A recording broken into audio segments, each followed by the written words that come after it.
Peace, salam, shalom. Peace, salam, shalom. Peace, salam, shalom. Peace, salam, shalom.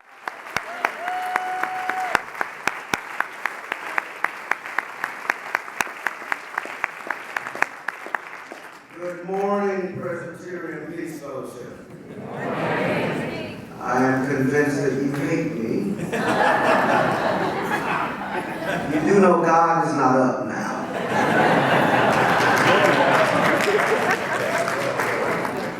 Let me begin by saying thank you. I see so many of my friends in the room. Brother Rick, we've struggled together a long time. I see our friends from Ferguson and Hans and all of those folks who've been in jail cells and tear gas together.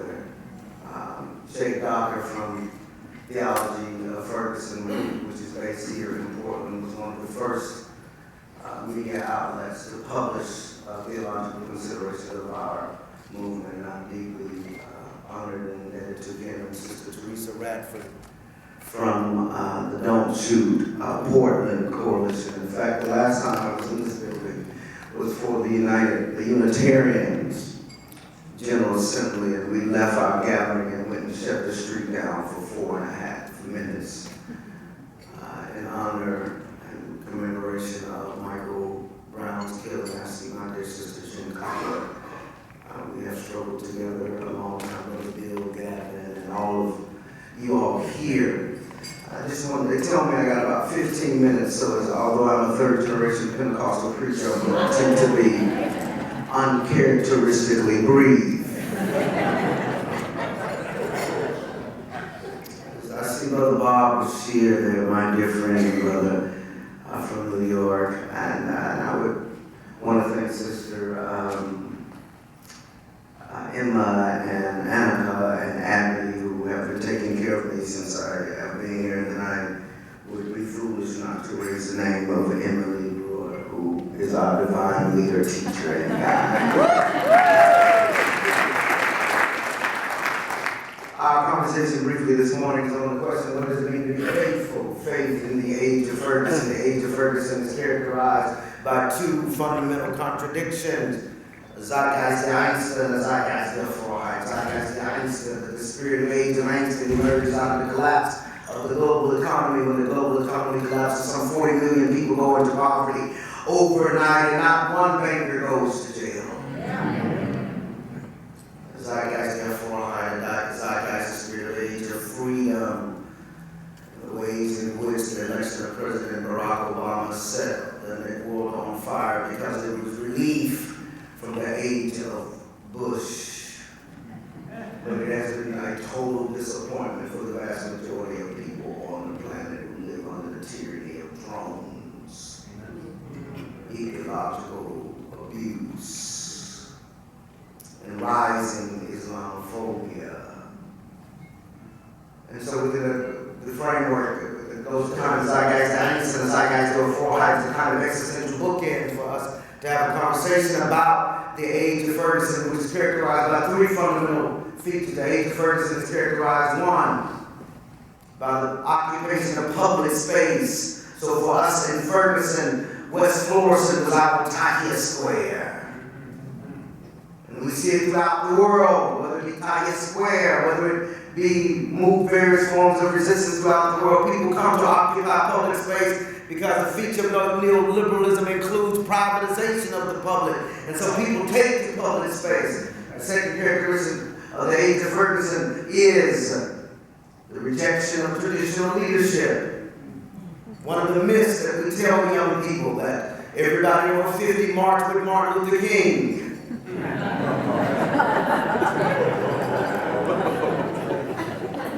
Everywhere I go into the country, I speak. Come up and they tell me that they were on the bridge in Selma. If all the people were on the bridge, that say they were on the bridge, that kind of thing would collapse. But it's a mythology and a mythos that we set young people over and against, and they don't have the capacity to respond to the myths. Because myths are what Claiborne Carson reminds us that myths are what was supposed to happen in history. And then finally, In addition to the occupation of public space, rejection of traditional leadership is the calling into question of modernity.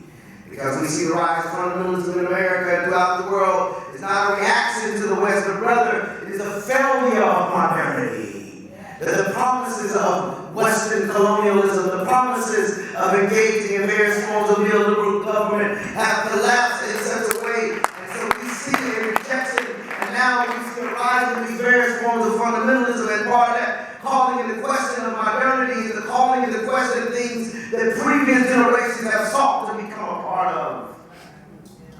So for many young African Americans, their critique is not about integrating into a system because the contradiction is too evident. You got one black man in the White House and 1 million black men in prison, and that contradiction is too disruptive. Therefore, they find themselves calling into question the very system itself. So it's no longer about getting a seat at the table, but it's about burning the damn table down. So, this is often stirring and a contradiction, and it puts us against the sensibilities of many of older folks, particularly of those of the peace movement, because the movement doesn't look like what they have prescribed it to be, and so they are angry, and they are rageful, and they curse, and they are queer, they are non-gender conforming, that they don't fit our certain stereotypes and constructions of what it means to be a righteous leader in this particular historical moment. And the reality is that the conditions that they live in are profane. And so if you're more concerned about young people saying fuck the police than the profane conditions that they live in, there's something wrong with you and not them.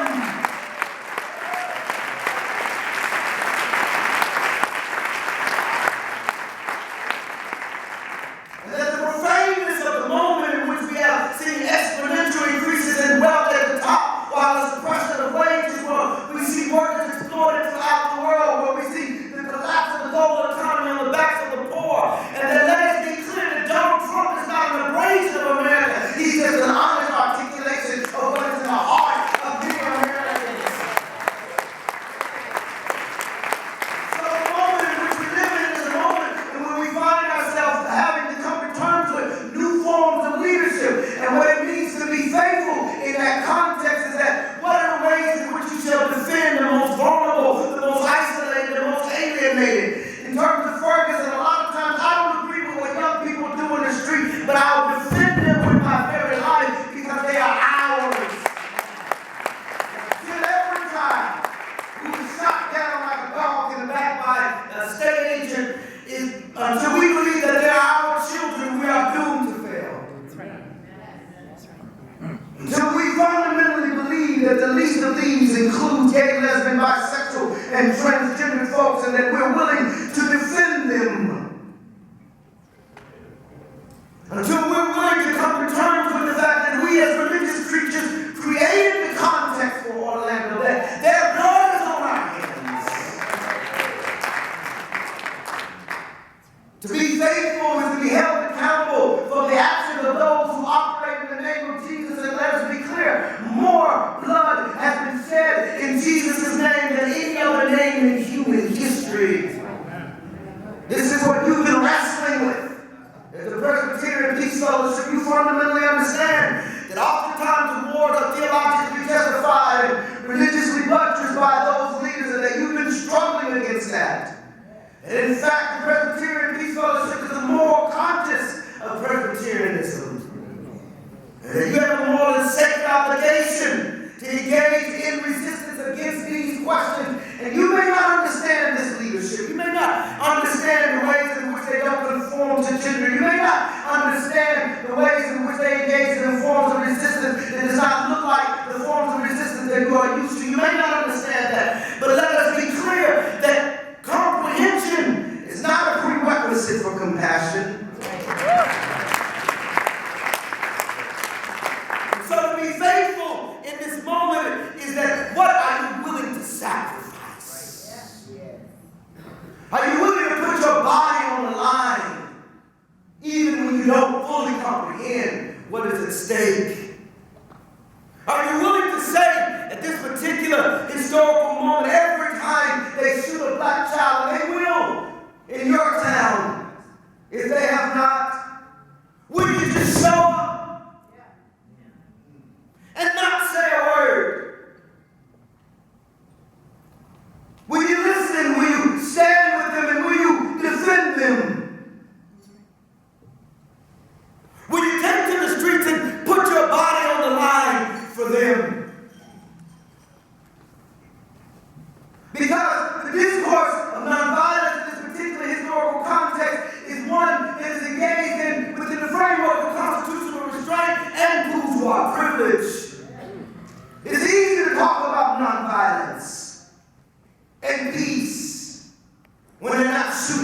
babies down.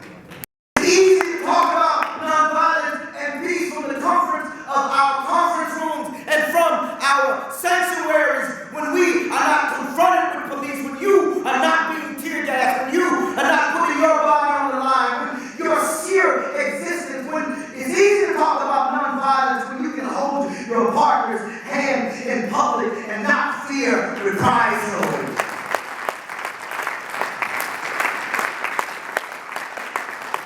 So this historical moment looks different than what we're used to it looking like. It's going to sound different, more angry. And that part of what we must deconstruct is the mythology, because to be faithful is to tell the truth. And in August 1966, Martin Luther King's favorable rating is only at 12% in America. His negatives are at 57%. And the negatives of Black Lives Matter are at 55%. We love dead heroes. And so, are you willing to challenge that?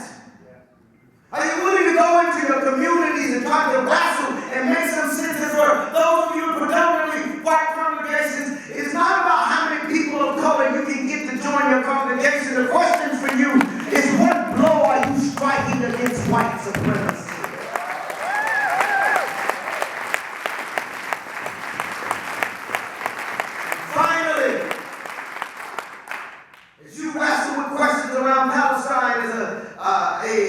As a denomination, as you're wrestling with questions around fossil investment, divesting from the various forms of ecological abuse, you, the moral conscience of this denomination, are called to be like Jesus. That calling of Jesus is one in which God chose to become flesh in the body of an unwed teenage mother, born to an unimportant people in an unimportant part of the world, living under occupation. This is the history of Christian orthodoxy. Are you willing to live your life like you were born to an unwed teenage mother, among an unimportant people, in an unimportant part of the world, living under occupation? But the way the Christian story goes is that that Palestinian peasant defeated the empire. Yep. That the empire did not have the last word. That Palestinian peasant put his body on the line for people who did not matter. That Palestinian peasant was able to bring us in this room at this time for these purposes, for a time such as this, because we believe that the empire won't have the last word. Because we believe that even the conservative forces inside our own denominations won't have the last word, because we understand that the power of the cross, is not simply as an instrument of state death, but that the cross is an empty cross, because the empire did not have the last word. And if you're willing to do that, if you're willing to put your body on the line, if you're willing to show up for gay kids, are you willing to open up your church so that queer kids can find a place of refuge? Are you willing to open up your church when they're tear-gassing protesters in your street, in the streets of your town? You're willing to open up your doors. Are you willing to give sanctuary to the undocumented and risk your nonprofit status, because you understand that our ultimate status is the status among those who shall be called faithful? If you're willing to do that, they'll say of you that there's still a generation of Presbyterians who are willing to put their bodies on the line for those who do not matter. They'll say of you that there was a group of Presbyterians who had the moral and ethical courage to stand up for gay, lesbian, bisexual, and queer folks. They'll say of you that there were Presbyterians who were willing to stand in solidarity with Palestinians and the vicious